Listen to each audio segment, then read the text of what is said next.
Old School is back. Here we go. The city that had been plagued with crime and violence was safe and peaceful. This is Streets of Rage 2 on the Sega Game Gear. This is a version or a port that I haven't played before. Any regulars to the channel will already know that this is my favourite brawler of all time, or rather the Mega Drive version is. It's the only version I've played. Oh, 2 players on the Game Gear. So by the looks of things, one of the characters is missing. That'll probably be due to memory limitations, because obviously the Game Gear being a handheld 8-bit console compared to its 16-bit counterpart. But anyway, I usually play as Skate in this game. Or at least I think I do. So I thought I'll mix it up a bit and start as whatever this lady was called, Blaze. But yeah, this already looks fantastic. I love the graphical style of this. You don't get much more 8-bit than this, do you? Look at these sprites. They look cool as hell. So I've got Wiki open in front of me. And I'll glance over, give you guys some scores on the doors at some point if I get a chance.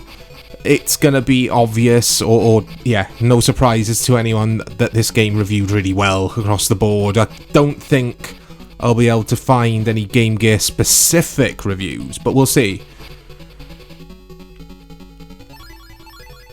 Yeah, so interestingly, this did get ported from the Mega Drive to the Master System and Game Gear. And yeah, I remember reading earlier before I hit record that the Master System version and this version, even them two versions are different to each other as well. So it'll be interesting to jump on the Master System and see what that's about. This is fantastic. Really good. It feels a tad easier, I would say, than the Mega Drive version. But yeah, guys, 2-player in Streets of Rage on the Game Gear. How would that work? Let me know in the comments. Because with the Game Boy, we obviously had... I can't remember what it was called, the Link or something like that, where you basically plugged a wire from your Game Boy into a friend's and you could both play co-op Tetris. I used to do it with my brother all the time. We used to play co-op Tetris. Well, it wasn't co-op actually. You were playing against each other, I think. Battle Tetris. And it's, yeah, it must be the same with the Game Gear then. I never knew you could do that. Or the Game Gear had that facility. I just didn't know. I wasn't aware of that. But back to this game. There's the special. So obviously the Game Gear's got 2 buttons. Or at least I think it did. 2 action buttons, and you press them together and you do your special.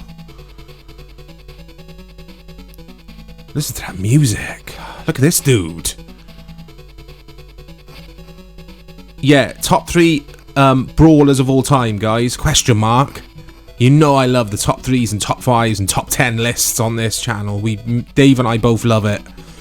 Yeah, let us know, or let me know your top 3 brawlers. Yeah, my top 2 are easy. So it's this, Streets of Rage 2, then Final Fight at number 2. I don't know what would be in at number 3.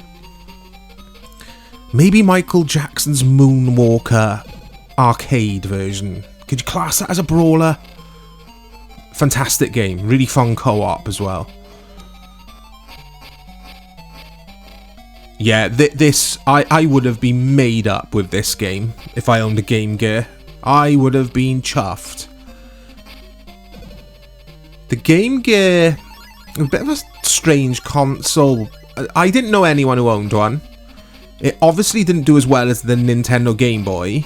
Or at least I don't think it did. I think that's pretty obvious to say, isn't it? But you had some good games on the Game Gear. Like, I would have been more than happy with this and Sonic. That would have just kept me going. As far as portable or handheld gaming goes.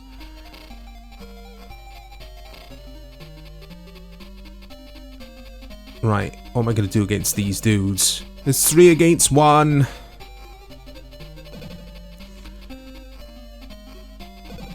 Is this in the Mega Drive version? This pool hall? I'm pretty sure it is. Yeah, this is so impressive. I'm absolutely loving this game. I mean, is it as good as the Mega Drive version? No, it's not. But as handheld games go, this is probably the best Brawler I've ever played on a handheld. Easily. Oh. So I got to put my name in. That was such a thing, wasn't it? Trying to replicate the arcade experience at home. In the palm of your hands. Put your name in. I don't know who CMA is. I only wanted to put CM in. Anyway, let's continue. And let's go Skate, who is my dude. He's a proper cheesy dude as well, isn't he?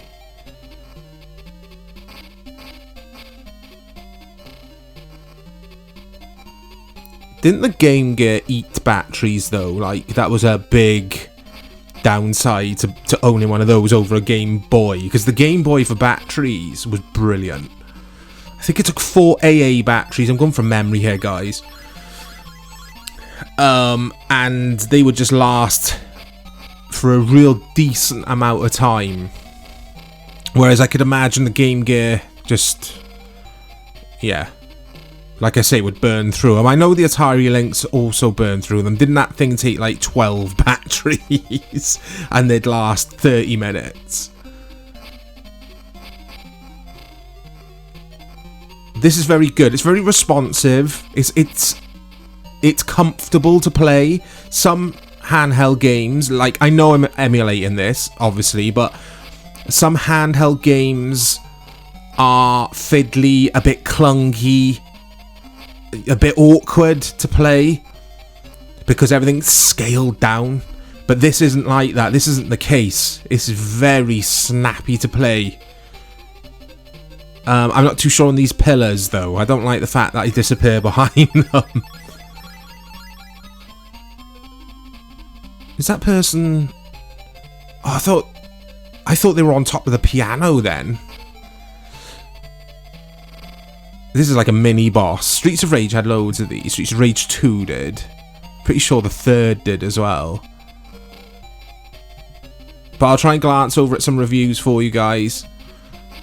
Apparently, I've just seen one review. There was a media outlet called Beep! Mega Drive. And at Beep Mega Drive, the Streets of Rage 2 scored 34 out of 40. I wonder if that was a Japanese publication. I'm intrigued now. Because the out of 40 thing gives it away. Famitsu did that, didn't they? Oh, here we go.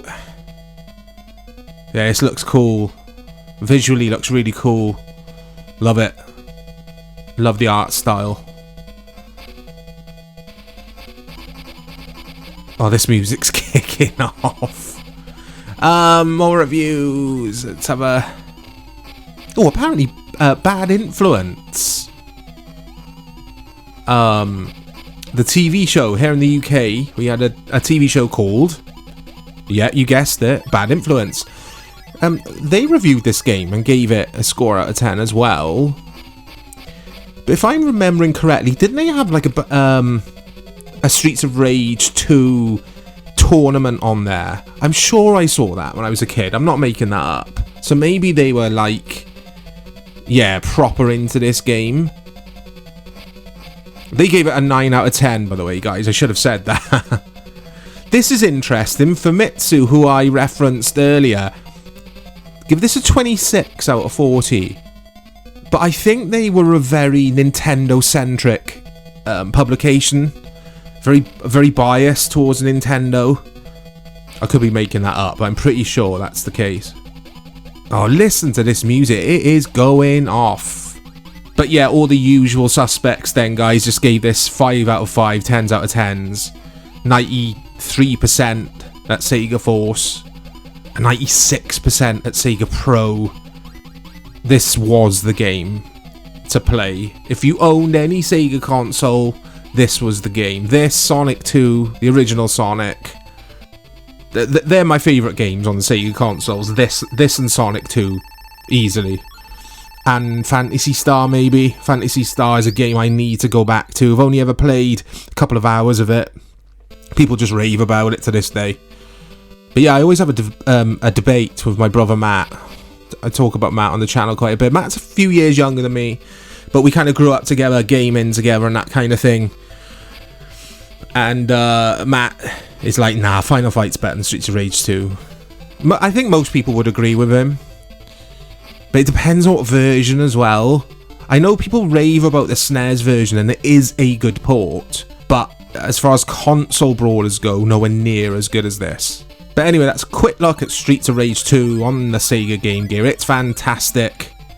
If I had to give it a score, I'd give it 1,000 out of 1,000. There you go. How's that for being different? I'll speak to you all soon, guys.